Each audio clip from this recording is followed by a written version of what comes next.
The bonfires are down, but what are we going to be giving this SmackDown show? An up or a down? One back to Fog Wrestling. We are firmly on the road to WrestleMania, so what better way than to kick off with a Tiffany Stratton, Bayley and Nia Jax promo. You know, Tiffany Stratton carries this, you know, tells Bayley that she's got to keep her head on a swivel because your guys' title reign are on tippy time, and very soon we will all be saying a new WWE Women's Champion. Then we've got, right, Bayley talking about, I won the Money in the Bank back in 2019. And it's like, I get the relevance because obviously Tiffany Stratton, right, is Miss Money in the Bank right now. Mr. Money in the Bank. And then Tiffany Stratton says, God, wasn't 2019 like a million years ago? And it's just like she plays the typical female, you know, kind of like high school female, you know, bad heel person very, very well here. Bayley's just so fucking boring though, Troops. It has to be said. She is, you know, tells Bayley that you were watching from your couch, probably eating potato chips with no friends. Was that a bit of fat shaming there towards Bayley? I don't know. Nia Jax then says, what are we doing out here, Bayley? Making empty threats. You have a title match against me at SummerSlam. Oh, well, I'll be taking that off you. So, yeah, Jax and Stratton essentially batter Nia Jax, batter Bayley. Then we had the Michin save and with a kendo stick to close this segment. I can't really think of a much colder way to begin SmackDown. There's a reference to, oh, Bayley, you're not the hugger you used to be in 2017. Well, Bayley probably wishes she was the hugger she was in 2017, because at least then she was a wee bit more relevant. But then we had Brian Saxton here a backstage interview with Chelsea Green and Piper Niven. Chelsea's like, I don't have time for your terrible questions, Byron. You see what happened to me on In the Bank, the Mother of Mayhem, the Princess of Pain. I don't have time for this nonsense. I'm waiting to hear from Sir Nick Aldis. I wonder why. Then we have our first match of the evening, Nia Jax taking on Michin. I'll say it, why is Michin on every show, everybody? Like, she's literally, like, appearing on every show. The consistency with Michin appearing on NXT and SmackDown. I mean, we hear that Triple H is a big fan. He's a big fan, but no, I don't get it. If he's a big fan of her, then why don't you actually, you know, do something with her rather than just have her on like 5 matches a week taking up TV time? If it's not going to be of importance, then there is a serious waste of fucking time here. You know, it's your typical Nia Jax match as the other person. They get a wee bit of comeuppance, but Nia Jax, the size, the beef, the cheeseburger apocalypse picks up the victory here via pinfall. No surprise. Stratton went to cash in her Money in the Bank briefcase, but then Nia Jax prevented her. Wee bit of animosity there, but obviously Nia Jax wants a part of Bayley at SummerSlam, wants no part of Tiffany frickin' Stratton. We then cut to Solo Sikoa, cuts a promo, just vanilla, man. Like, you notice why the clips are drawn though with the Bloodline, because it's called the Bloodline. It's not called the shitey Poundland, you know, light version of the Bloodline featuring no Rock or Roman Reigns or the Usos. No, it's not saying that. But he basically goes on to say, we're going to have all the titles. We once had them, we're going to have them. We're building a new family, a more powerful family. And by the end of the night, everyone will acknowledge me. And this family will rule for decades as long as I'm the tribal chief. Hi, decades. I mean, do we really have enough? Do we really sit here with enough time to be past to seriously have enough time to wait on Solo Sikoa running this company for decades? Because I can fucking guarantee you, I do not. I'm not comfortable with that.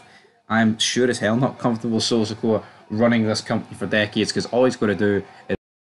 But no need to fear, guys. If you think the show has been mediocre so far, we have got the return of Andrade. Well, it's not the return of Andrade, but here, I guess it's the return of Andrade to SmackDown Reviews, because he is here live and in living colour, ready to lay the Smackdown on their candy asses. Well, let's just talk about it, shall we? He's not exactly up to much, is big Andrade, because he sucks. His promo sucks, and when he goes toe-to-toe with Carmel Hayes, you know, hey Melo, tranquilo, I didn't say I was the MVP, the people said it, the people have spoke. Well, people are saying that you're the one that screwed me out of that match, man. I should be treated better around here. You know, I'm the guy that pinned Orton. I went against Cody Rhodes my very first night in this company. Let's talk about it. What's next for Andrade? Him. You're next. Just a bit dead, isn't it, man? Very, very flat. You know, if Carmelo Hayes doesn't beat Andrade, you've seriously got a question, like, what are we even doing here? Racing or ping pong, my friends? And ping pong shouldn't, holy friggin' moly, I completely forgot about that. Because I was younger.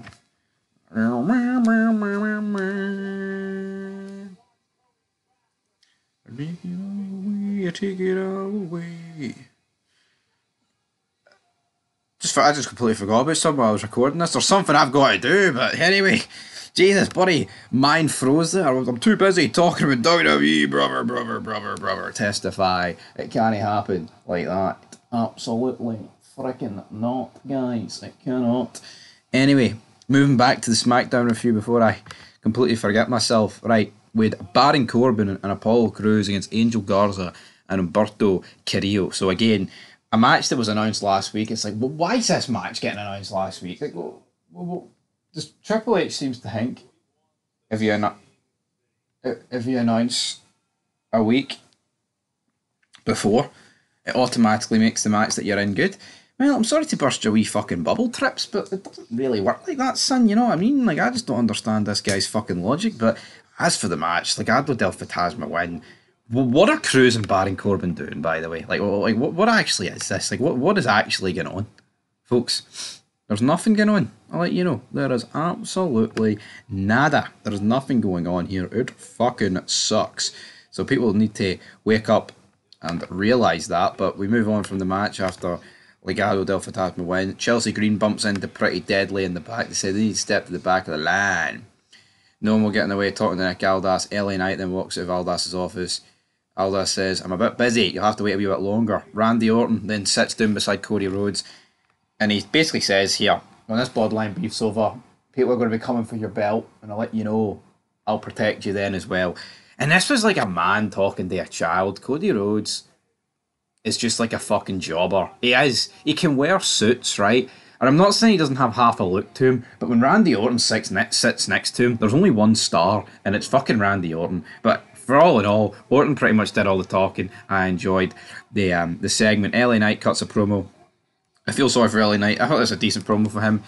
But the reality is, you know, Logan Paul's not there. He has to carry this himself, and I think he did a reasonable job. But that's the problem with this part-time pish, man. You know, I like Logan Paul. I think, you know, he brings a very unique style to the ring. But the reality is, we need him there. You know, he's held the belt. He's held the United States Championship, right, for 250 days.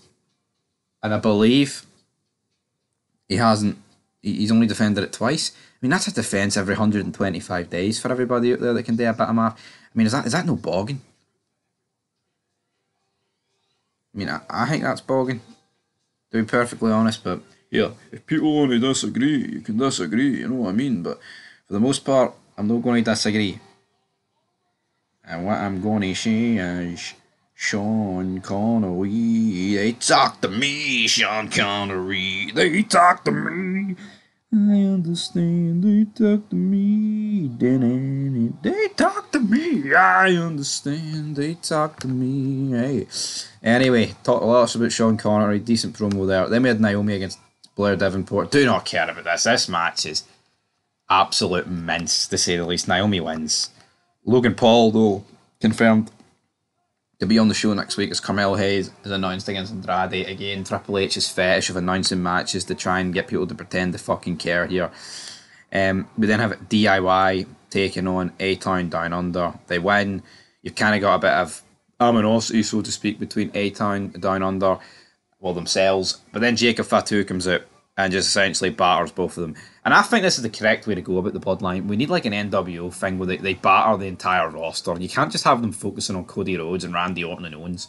So I welcome this, but I'm not going to pretend that the segment was fantastic. The Bloodline comes out.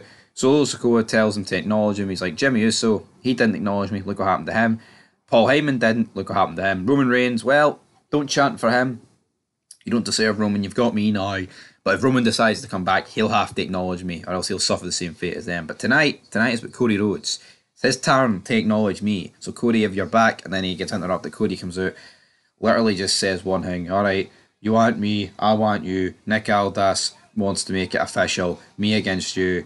SummerSlam, title on the line. Bit of a beat down here, right? Then Cody Rhodes gets the save here for Randy Orton, but then Randy Orton gets powerbombed through the announce table. So yeah, Cody gets blamed for this. I mean, it was a pretty decent beatdown, but I just can't help but feel it feels like the same thing every week, doesn't it? And it's the writing's just so slow. I'm not going to say it sucked. I think this was one of the better things they've did, but now it looks like Randy Orton's going to be written off TV, probably until SummerSlam. He might make a return then, right? But and then what about Owens? I don't know what his family situation is. Hopefully that's all right for Kevin Owens. But as for the show, I'll give it a 2 out of 10. SmackDown's just lacking, man. It really is. Like, the mid-card stuff is really mid, and the main event stuff's repetitive, so is what it is. 2 out of 10. Till next time, peace.